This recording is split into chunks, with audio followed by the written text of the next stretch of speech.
Hey guys, welcome back to another episode of the Music Den. I'm your host, Armando Venditti. Hoping you guys are having a great day, and above all else, that you're looking after yourselves and one another, because that is what's most important. Ladies and gentlemen, the gang and I are back for a live album spotlight discussion on an album that has been described as the best live album of all time. We'll get into that even more. We're going to be talking about the Allman Brothers and their live release from 1971 at at the Fillmore East. This album, as I said, has been touted as the best live album of all time. Jim and Ken are going to be shedding some light on that and give their opinion. Uh, Specifically, we're going to be talking about, the six disc extended, expanded, massive edition of this release called the 1971 Fillmore recordings. I'm sorry. Again, six discs, 37 tracks in total. Yeah, okay, enough said. Um, Before we started recording, I mentioned to Jim and Ken that I just finished listening to this collection 2 minutes before we clicked on to say hello to one another today. It is a massive set. Let me just go through my notes here. The original release was released on July 6, 1971. Seven tracks in total on that release, with a total playing time of 76 minutes and 22 seconds. Between 1971 and 2014, it has been reissued four times, the most recent being July 29th, 2014, through Universal Music. The original album was produced by Tom Dowd, who insisted on being at the helm for the production. There's a whole story that goes behind that story. Upon release, the original album reached number 12 in the US, number 44 in Canada, reaching platinum status in North America and silver status in Great Britain. These shows were recorded on March 12th and March 13th of 1971, and tracks were released from these shows on the original release of At Fillmore East. There were early and late shows for these performances, also included in this massive box set. Again, six fucking CDs. You have the full show that took place on June 27th, 1971, which I do believe is the closing show. We'll get into more of that. I will start this off with asking Jim, because this was Jim's idea. What is your history with this release, Jim? It was my idea, blaming Yes. me. Oh, Um, yes, I am, because it was your idea. Only okay, if this video goes bad. Yeah. thank you. Appreciate that. No My history problem. with this release, I first bought it in college as a cassette at Tower for like 3.99, and it has been one of those albums where it's like, it's like a rite of passage for a rock music fan. It's like you gotta hear Fillmore East, you gotta. And I'm like, okay, everyone's been touting how awesome this thing is, and for $4, I'm willing to take a gamble. Uh, Maybe the best $4 that I've ever spent in my life.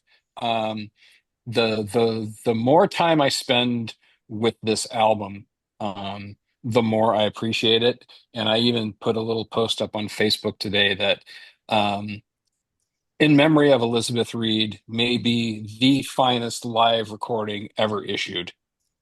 The more I hear this thing, the more I'm just delighted, almost beyond words.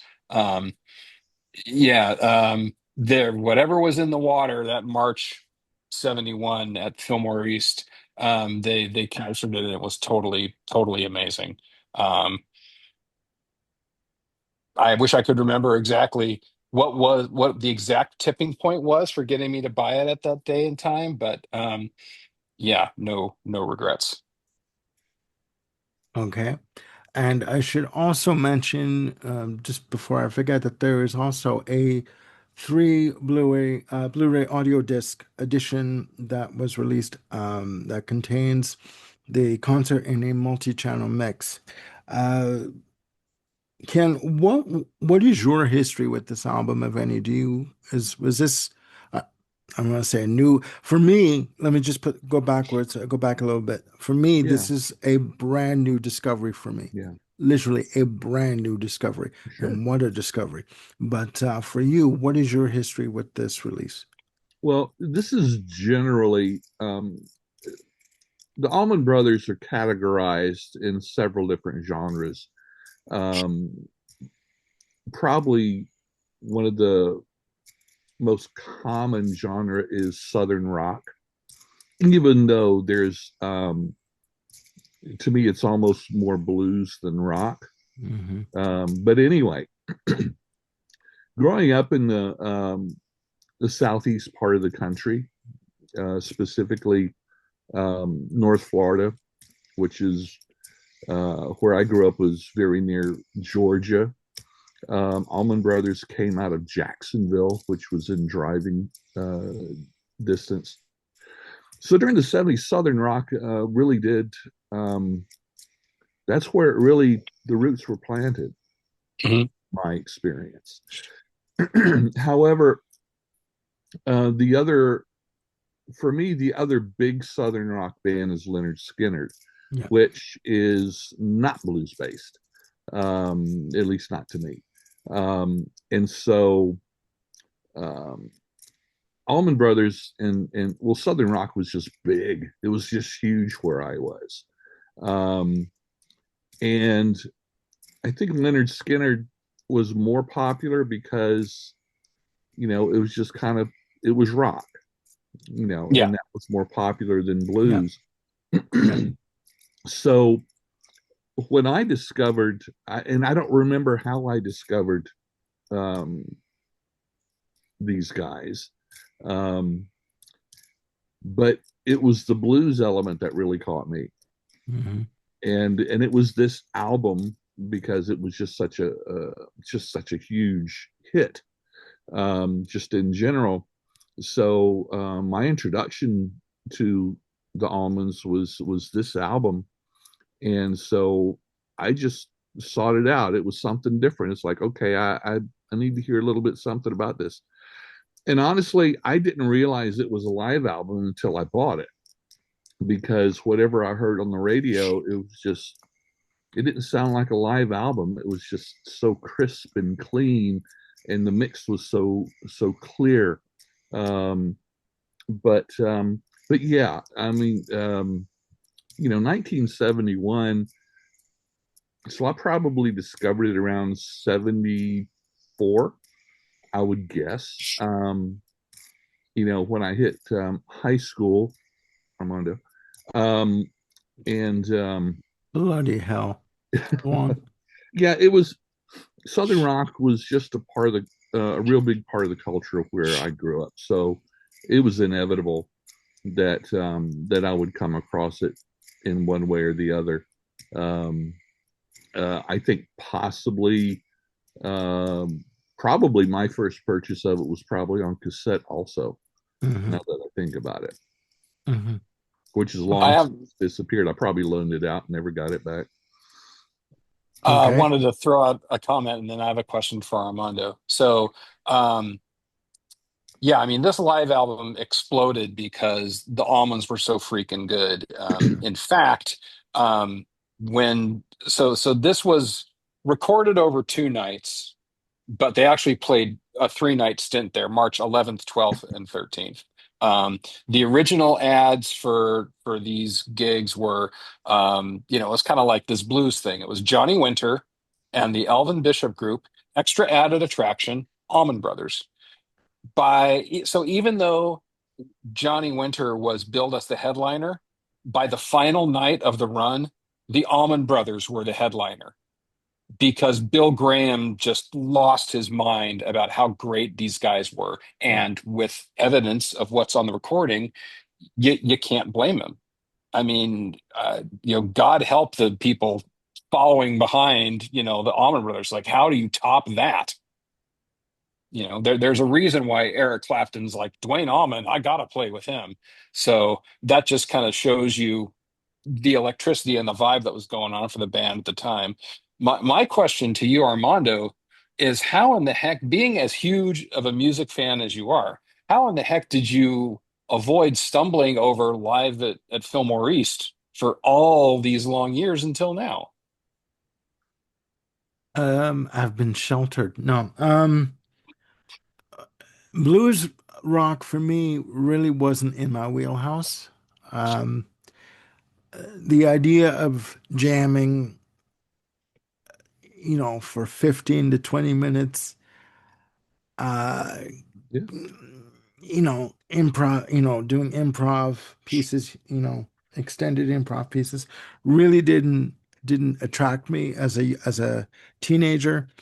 I got into more of that field in terms of that kind of music, listening to uh, the song remains the same for the first time. Whereas Sure. side two is all Dazed and Confused, and to me, that version of Dazed and Confused on the song remains the same is the quintessential Mhm. version of that song. Even though Jimmy Page doesn't like it too much, clocking in at a massive 26 minutes uh, for vinyl is massive. So yeah, I've known of this album. I've seen it obviously in the stores, and it was just something that did not click with me. Uh, Now, I did fail to mention this, ladies and gentlemen. As I said, the original double album release was 76 minutes and 22 seconds. The six disc expanded edition clocks in at a massive 365 minutes and 3 seconds. Do you need that 3 seconds? It's up to you. But Depends which 3 seconds you're talking about. exactly. So yeah, no, a long way a long way around to answer your question. I've known of the album. It never really entered my sort of musical sphere, as it were, Hmm. uh, until you brought this up to me. And by the way, ladies and gentlemen, I got an email from Jim one day saying, "Dude, we gotta do this video. We gotta do this video. We gotta do this video on film, live with the Fillmore." I was like, "Sure, we'll do this, no problem." Little did I know what was to come. But Well, and little did I know you would be, oh, there's a 6 disc set. I'll get that. As opposed to just kind of going for the one that, mere mortals would grab, which is available on a single disc, which is the one you everyone grew up with. you know me. I Yep. told you Yep. if there's a full performance, I want the full performance. Now, having said that, a lot of these songs are repeated throughout the set. Sure. Hmm. There are songs that are switched out and added. There are extended jams here and there. But let's go through who is in the band at this point. Yes, Are I you in just the band, Mr. Cheshire? Well, I was off to the side. No.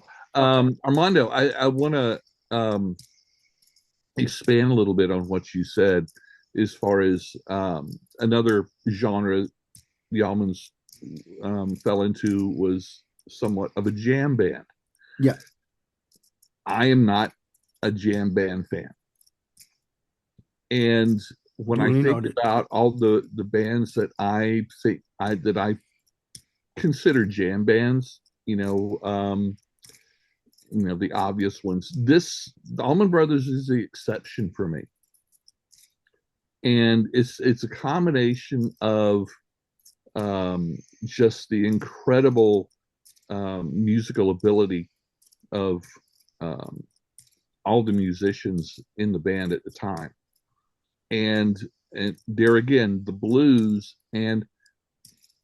the, and just like jazz, which often is closely associated with the blues, especially on the guitar works, they're playing not in just a regular rock and roll mode, but they're using a lot of modal scales. We've Yep. talked about that when it comes to the real pure jazz, Hmm. Miles Davis and whatever. And for people that just aren't used to jazz or other modal rock music, it kind of doesn't hit them quite right. But for my ear, it's what really stands out, particularly in Dwayne's playing. Oh yeah. But the thing that really struck me re-listening to these, um, Dwayne always, I think, or primarily gets the attention for the band. But Greg Allman does some incredible organ playing on this Hmm. that you wouldn't normally hear on just a regular studio album because they're expanding, on these songs. And so that's one thing that I was really glad to hear. But anyway, I'm yammering on to that point. But I honestly get what you're saying, Armando, about jamming, because it doesn't do anything for me either. But this transcends for me the whole jam band thing. The I other get the what other you're point saying. I'll just insert in there, to the point that you were making, Ken, about the modal scales that were being used for a lot of this stuff. Um, at this point in his career, Dwayne, was as much influenced by Miles and Coltrane Yeah, as he was, just classic blues guitarists. yeah, So his, especially on Elizabeth Reed, when you hear those just incredibly fast runs of pull-offs that he's doing on the strings, that's him emulating Coltrane with the keys on the sax. right.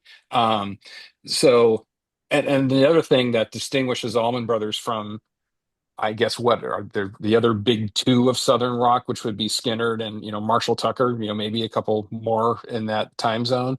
Yeah, But is that there was such a heavy jazz element to it.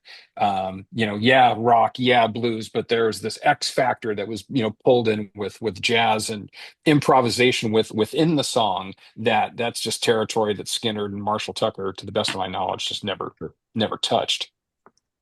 And so that's probably a reason why they were never as popular, because they would do these freeform jazz odysseys, to use Odyssey to is use a one way. classic Spinal Tap term. Odyssey is one way to describe it. Yeah. Now, playing in the band at this point in time, you had Dwayne Allman on lead guitar, slide guitar, Greg Allman on organ, piano, and vocals, Dickie Betts on lead guitar, uh, Barry Oakley, I was going to say Betty Oakley, Barry Oakley on bass guitar, Jay Johansson on drums, congas, and timbales, uh, Butch Trucks on drums and timpani. A lot of timpani on Yeah, this release, believe me. And it doesn't stop there as I go through my notes here. I also had Tom Doucette on harmonica, uh, you know, Bobby Caldwell on percussion, Rudolph Carter on soprano saxophone on some tracks, featuring also Elvin Bishop on vocals for one track, Drunken Hearted Boy, and Steve Miller on piano on Drunken Hearted Boy. That's the entire list of performers for this extended performance. Now, the performances are divvied up from starting from March 12th on, from between the first show and the later show. Uh, where do we start, guys? Like literally, where do I mean? I don't know, Armando. I'd kind of like to get your perspective on it, just from, because you're the noob here. Well, And maybe we'll be okay. if you just finished this like 2 minutes before we started, there's got to be an element of just overwhelmedness that you're probably dealing with. Okay, I'm going to give you my straight up no bullshit opinion of this okay. release. I think it's a good release. I think that the musicianship in this band is exemplary. I've heard uh, the near legendary views of In Memory of Elizabeth Reed for years. I think it's just I think it's a fantastic track. I think overall the playing, there's a good separation, I should say, of instruments on the recordings. Uh, there is a lot of repetition. Sure. I gotta Well, say see, that. that's and that's kind of what that's one of the reasons why I went, when I heard you bought the 6 CD monster, because there is so many tracks that are, how many versions of, uh, Statesboro Blues do you need? Do you need five of them? I don't know. But If you, on certain tracks, they do instrumental improv. They do, they stretch out musically, like with In Memory of Elizabeth Reed. They do stretch out with that piece yep, over the performances. Other songs, I know, You Don't Love Me, starts off at 14 minutes and 58 seconds, just under 15 minutes. It goes to how long at some point, 20. exactly. And yeah, I mean, with this release, it was go broke or go home. I was broken. I went home after buying it. Actually, There you go. seriously, it is a good release. I like Whipping Post. I've heard Whipping Post in the past. Those snippets here and there, Whipping Post, not the whole thing, but I mean, a 19-minute plus version of Whipping Post on this to start off with on the March 12th show, which was the second show. They started to switch out the songs. And then, you go into March 13th and it's just the songs stretch and they bend and Hmm. they weave and it's just like, oh my God. You know, uh disc 4 and 5 is the March 13th performance, parts 1 and 2. Like disc 4, there's 5 tracks, and disc 5, there's 2 tracks. It's just like, my God. And let's talk about disc 5, Okay. shall we? Hey, It starts off with, I'm on a roll here. It starts off with Mountain Jam. and how long is Mountain Jam, Armando, for those who don't know? You could go to the bathroom 3 times and You come back could. and it'd still be playing. 35 minutes and 39 seconds. Yep. Okay. Having said that, and I do like Mountain Jam. I do like that piece because there's breakdown sections, there's percussion solos, drum solos, just peaks and valleys on this piece that I do like. Yep. Um, and then it ends off with Drunken Hearted Boy with Elvin Bishop on lead vocals. Which is an Elvin Bishop track. I don't, now ask me if Drunken Hearted Boy was necessary to the collection. Well, for the completist, it's necessary, and that's what Yeah. you're after here. I mean, Okay. a couple of comments about this. So, for folks who don't know, Mountain Jam is based off of the Donovan tune. First there is a mountain. I think that's the title of it, or at least that's the lead off lyric to it. Um, so if you recognize that, melodic quoting in there, that's what it's from. It's from the Donovan tune. The other thing to Okay. realize is that this part of the reason they were stretching out was that they were the headliners by this point. And so what they were forced to fit into one 40 or 50-minute show on the 12th, they could expand.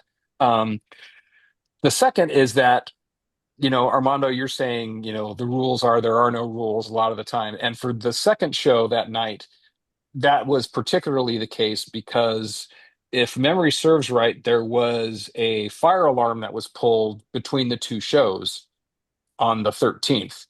And the second show did not start until very, very late or very, very early, depending on how you look at your watch. So much so that the show didn't even end until 6 a.m.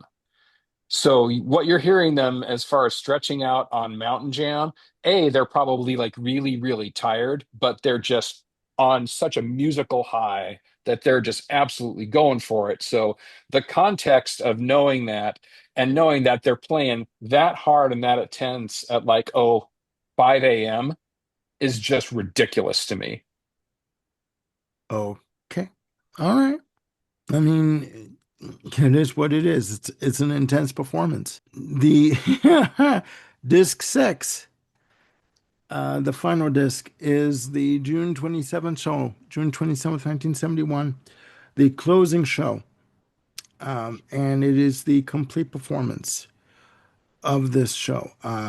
And there is a extended introduction by Bill Graham, and what I will say is the introductions that happened at the beginning of the previous shows, you can hear him, but he's sort of like he's not really on mic. Like he's not mic'd up to hear on the recording. On this show, with this introduction, he's mic'd complete, and you can hear what he's saying, and he literally has nothing but praise for the band and what they're doing, Yeah. and just refers to them as one of the most unique bands that he's ever heard in his life up to that point. And then they launch into, Stageboro Blues and, Don't Keep Me Wondering, etc. It's the same set, done a little differently. Some numbers are switched around. And, it goes through the same set. There is a shortened version of In Memory of Elizabeth Reed. And when I say shortened, I mean 12 minutes and 33 seconds of Elizabeth Reed, which is short for them. However, there is an extended version of Whipping Post at 20 minutes and 14 seconds. And it ends off track nine with a 17-minute, 23-second version of You Don't Love Me. And when, you hear the expression when you've heard, the chandelier fell in or caved in, that's exactly what happened. Because, I mean, they just went for broke, and it literally sounds like the stage is Mhm. about to explode. Like, because they're just tired. They want to go home, but they can't because they're playing. So they just wanted to like finish this off in a grand way, in grand style, and they do. Um, this was intense for me. Yeah. This was intense for me. Call me a glutton for punishment. I don't know, but it was an intense experience going through the entire performance Mhm. and not skipping, because you see the track listing and think, okay, I've heard that before. I can just skip it. No, I listened to every single effing one of them, like all Mhm. 37 tracks. It was something, ladies and gentlemen. Now, let me ask this question to both of you. Do you believe that this release was a game changer in terms of live albums? Jim. I'm going to defer to Ken. Let me defer to you since you were closer to Okay. being around in it at that time. Okay. It was, but 1971 is also known for another live set by this little band called Chicago. Oh, that's right. First of all, one thing that strikes me about this was only the Allman Brothers' third album. That's right. Very rarely does a band release a live album, much less a double live album, so early in their career. But they spent so much time touring. It was like a diamond. They were just so refined. The same year, Chicago released Chicago at Carnegie Hall, which was their fourth album, um, and which is still pretty darn close to the beginning of their career. And it was uh, four album set, you know. Yeah, four LPs. So Yeah. the two of them, and they released within 6 months of one another. And by the way, that Chicago was re-released in 2021. Rhino Yes. released the 50th anniversary. That was, count it, 16 CDs. I was gonna Uh, say, yeah, yeah, I've got 16. that too. Yeah, but regardless, the Oh uh, Lord. it really was. And the thing about it is if I'm not mistaken, the Allman Brothers Filmore was a double album, but priced as a single album, That's right. That's right. The original which Capricorn release. which I think was absolutely brilliant. Yep. Um, because young kids like me, whatever money we had to spend, um, that I think it made it more accessible to a lot of people, and Mhm. also for people to, if they weren't familiar with, because I don't think the first two studio albums did particularly well, but it made it worth taking the risk. Yep. The price. Certainly the word of mouth carried it Sure. too. Oh yeah. Oh, absolutely. So I think it was at the time. Um, the next live album, Game Changer, probably wouldn't come until Frampton, Yep. at least on that large of a scale, in which Frampton was even a larger scale. But Okay. Jim, do you have anything to add to that or your opinion of it or as being a game changer? Well, I wasn't aware of it back then, so I don't know about it as a game changer at the time. In hindsight, I kind of see the performance, as more of a game changer, especially when you look at all these different lists that are out there of greatest live performances of all time, and people will put, the March 13th show by the Almonds as up there, which is captured by there. The one comment that I'll insert, and I don't know if there's a more relevant time to do it, so I'm just going to kind of shoehorn this in right now, Armando, is that I almost feel that you might have done yourself a disservice, brother, by having your first exposure be the whole enchilada, like all 6 discs, because it kind of goes to that theory, and we did a whole episode about it, which you guys have, needled me about, which is too much of a good thing, where it's like there's so much music going on and there's so much focus you're trying to put on it. It's almost overwhelming and difficult to appreciate, it for what it is, because you're kind of drinking from the fire hose. it's If very if daunting. I Yes. Yeah, if I had it to do over again, I would take you. I'd put my arm around you and say, Armando, here's what you got to do. Oh boy. You don't go for the single CD original double LP version, the 76 minute. You don't go for the 6 disc one, which is all warts and all. You go that if you decide that this is like, the Rosetta Stone of rock and you've got to hear it. What you got to do is go for this baby. And I know, pardon the reflection there, but this is the Fillmore concerts, which was released in 1992, which is basically all of at Fillmore East, all of the 5 live tracks that were included on the Eat a Peach album, which was the subsequent double album, which came out in '72, Yeah. and then the One Way Out from the June 27th Fillmore closing show. It's 2 CDs. It's only 132 minutes, but it's basically, to me, it's like if there's ever a version of the Almonds at the Fillmore that you got to have, it's that one. I have a Because compromise. I have a compromise suggestion. First do of you all, know? Jim, I agree with you. For the average person, I think that copy that you have is perfect.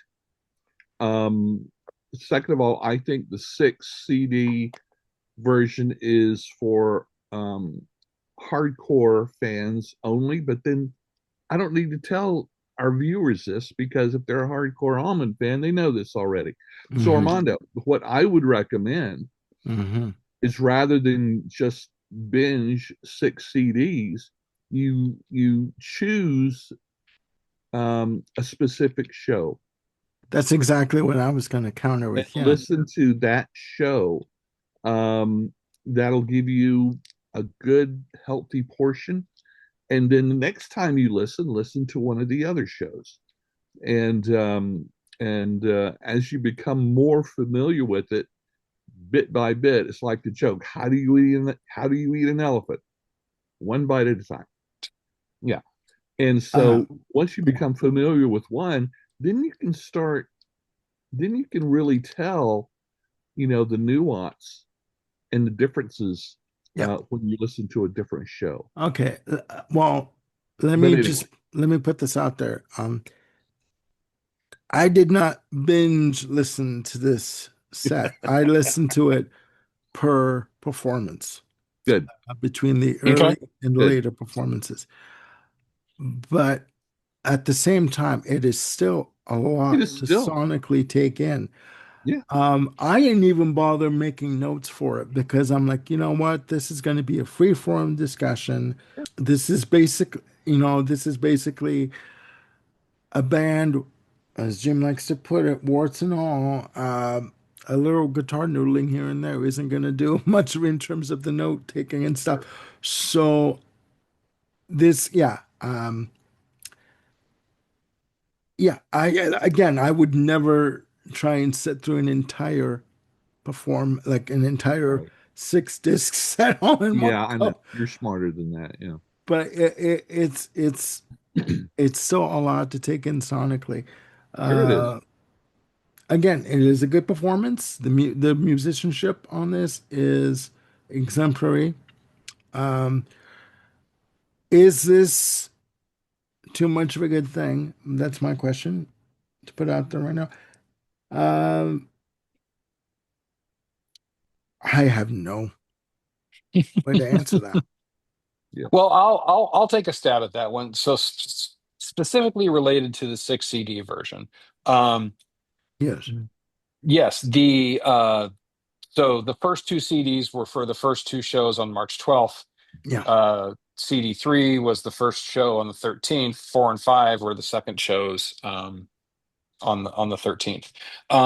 There's the original Fillmore East release and the double one that I have here Mhm. weighs heavily on the 13th, mostly because that's where a lot of the extended jams come from. And also the thing about the shows on the 12th is that they suffer, and I do mean suffer, by the inclusion of the guest sax and horn player, as we commented on there. What was that? Rudolph Juicy Carter. Juicy. Um, you know, I think Dwayne wanted him in there just to give things like a different tone and a different jazzier tone. The thing is that Carter's playing does not really fit well with what the Almonds were throwing down. I think Carter's playing was kind of more of like the Albert Ayler school of avant-garde jazz at the time, and he was just kind of all over the place without really, you know, getting into the hooks of what the almonds were playing there. He was like Yeah. missing that pocket, just more kind of playing on top, and he doesn't really add much to it at all. Um, Agreed. so so that's why I would gear towards the tracks. Well, I'd gear towards the tracks that were released as part of the original Fillmore East or the Fillmore concert set that I have down here. Yeah, Okay, Jim, but then I was getting ready to point out that about the about Juicy's performance too. However, um uh one guest performer that really makes the difference in this is Tom Doucette on harmonica. Yep. Holy cow. don't keep me You wondering. know, if that wasn't in there, it would have suffered. It Yeah. adds his playing adds so much, and he is in the pocket. Oh, He is totally. matching what they're Well, doing. That. So I Yeah. mean, I was just gonna say that's where this box set does come in handy, where you can pick the performances to listen yeah, to. yeah, Hmm. So you don't have to listen to disc one or disc two. Go right to disc three, 4 and sure, 5 and 6 if you want, depending on what you want, depending on your taste and what you're in the mood for. yeah, Yeah. Um, yeah, this I can only I can only quote Burton Cummings when he opened for Alice Cooper as a solo artist. This was a test of endurance for me to listen to all of this music. In Burton Cummings' case, it was, when he was, starting out as a solo artist, he's, singing, Stand Tall, and he's looking out, and you got, people in the audience crushing baby doll heads with hammers and stuff on in front of him, as opening for Alice Cooper. So it was a test of endurance. But Burton might say he's come undone. yeah, pretty much. Oh, Yeah, wow. but bum. But Thank you. Good night, everyone. yeah, good night. Um, Overall, this is a good collection to have. Whatever, whatever form of it you want, whatever form of it is Yeah. available to Yep. you. I do not believe that this album has been out of print over the years since its release in '71. I do not believe so. Th- Right. I've heard of this album being touted over the years in many different shows and lists as the ultimate live album.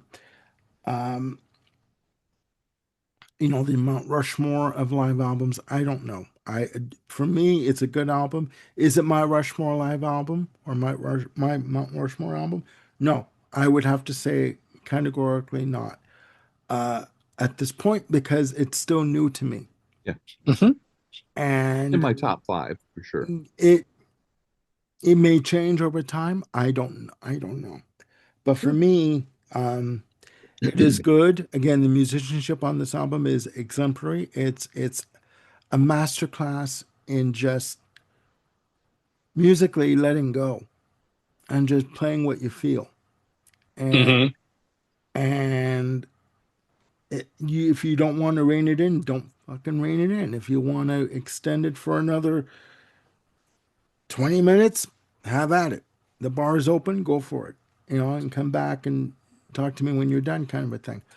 It's already 4 a.m. Why shouldn't we play till 6? Exactly. But You this know, this begs my next question. We've talked about albums of that are rites of passage. Is this album to you a rite of passage? I think that would depend upon who you're asking. I'm asking I think for you. okay, for me, It is absolutely. for where I grew up for sure. So And both of it's for my general, musical proclivities, which are like, rock and prog and jazz. It's like, oh yeah, this totally fits that wheelhouse. hmm Okay. And you agree, Ken? In my experience and where I live and where I grew up, yes. Okay. In my generation, obviously. Okay. Now Um, here sorry, go ahead. Go ahead. I just want to add to this. Um, Also, one of the reasons for me, this album is so important would be because we lost Dwayne in October of that year. Yep. If they Duly had just noted. waited 6 or 9 months, to record, I'm not sure we would, have a live album with Dwayne on it. At least And not, don't forget Barry at least Oakley, not who, recorded at this high level. yeah, yeah. I'm sorry, Jim. I didn't mean to cut you off.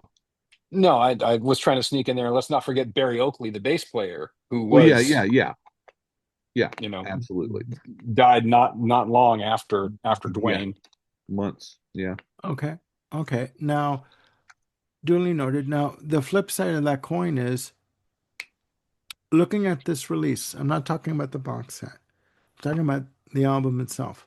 Okay. Yep. Is there anything on this album that you would change? No, I don't think so. I think it's about as, you know, I think it's about as perfect as a live album gets, frankly. Duly noted. Duly noted. Um, okay. Again, This album was catching lightning in a bottle. Yeah, absolutely. Um, you know, Okay. All right. I mean, And that's part of the the thing about I wish I had been able to counsel you, dear lad, just because it's like so much lightning to take on at once that I almost feel like it gives you an overwhelmed, drinking from the fire hose perspective. That's almost like, oh my God, it's overwhelming. Whereas like the the single disc version or the Fillmore concerts version is a lot more palatable, and you're like, oh my God, you can sort of get it without just being completely wiped out. It's like the difference. I was going to say the difference between listen to the 4 LP version of Chicago at Carnegie Hall versus 16, but that's just overdoing it, way overdoing it. um, I will say this for me. This is brand new to me. In order to make an educated assessment, although a lot of people would say my my assessments are not educated at all, my opinions are not educated at all. But that's neither here nor there. I'm not going to continue that thought. For me, this is brand new. In order for me to make an opinion of it, I can't make, I cannot make an objective assessment of this album right now. Uh, um, all I can say is this album is out there in many different forms for whatever version of this album you want. You can get the single disc version. You can get the other reissues, specifically the 6 disc box set, which we're talking about right now. And you can cherry pick which concert you want to listen to. Yeah. That is the beauty of it. Um, you know, uh, is this on my, again, is this on my excuse me, my Mount Rushmore of albums? No, it's too soon to talk about. But yeah, and talk about baptism by fire, man. Holy, it was just like what I'm saying. It was a Yeah. lot to take in. It was sonically jarring. Yep. Um, Not like Black Midi because Black Midi is not music. But anyways, uh, okay, Black Midi is Love it. shit. I You know, love it. but there we go. Um, but no, yeah. Do I think that this is an album like a rite of passage album? My uneducated opinion, yeah. If you're an individual in your early to mid teens and you're serious about music and you want to listen to a live release that takes you on a musical journey that is layered, complex, intricate, but still accessible, yeah, yeah. Yep. Get this on loan from a friend, from a family member, and but wade in the water slowly. Don't Yeah. dive in all the way. Just go nice and slow. This is not a Yeah. marathon. It's a race. Just go slow. Okay. And just enjoy what you're listening to. And if you want more, you can get the box set. Just take it at a slower pace. Because it can be overwhelming. Well, it's like the difference between going to Cheesecake Factory and having a slice versus having an entire cheesecake. It's just, again, too much of a good thing. You just become sick of gorging yourself on all that awesomeness. Whereas a Exactly. slice, it's like, Exactly. you Exactly. know, Do either of you have any additional opinions or information to give or just talk about with this release? I have a question, Armando. Yeah. I know sonically it was very overwhelming, but did was there any song, regardless of which show it is, that stood out to you, or song or songs that it's like, wow, this is really cool Um, before it stretched on for another 20 hours. in memory of Elizabeth Reed, just the dynamics on that track, the different sections, the willingness to go anywhere all over the musical map that you wanted to. Uh, and there were no limits. Again, the rules were there were no limits Yeah. with this performance. And I'm talking about specifically with Elizabeth Reed. Dickie Betts went over the top on this one, and it's a masterclass in instrumentation and instrumental presentation overall. It's a great track. Jim, which tracks stand out to you? All of them. Go on. My two favorites are Elizabeth Reed and Stormy Monday. Stormy Monday because it's so deep in the blues, and I just love the way Greg Allman approaches that. If I recall correctly, um, Doucette's got a wicked harmonica solo on that track as well. But yeah, Liz Reed is the one that always stands out to me just because of the sort of volume swells that Dickie is given in the beginning, just kind of setting up, getting into setting Mhm. up the piece into its, first statements of the theme, and then just the solo section. For those who don't know, Allman Brothers Band is two different guitarists, Dickie Betts and Dwayne Allman. Dickie Betts was the composer of Liz Reed, and he's got that kind of violinish swell section in the beginning, and then does the first soloing prior to Greg Allman's organ solo.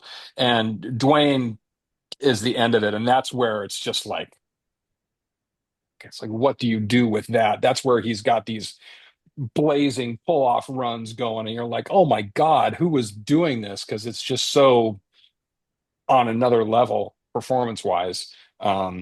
So yeah, for me, it's Liz Reed and Stormy Monday.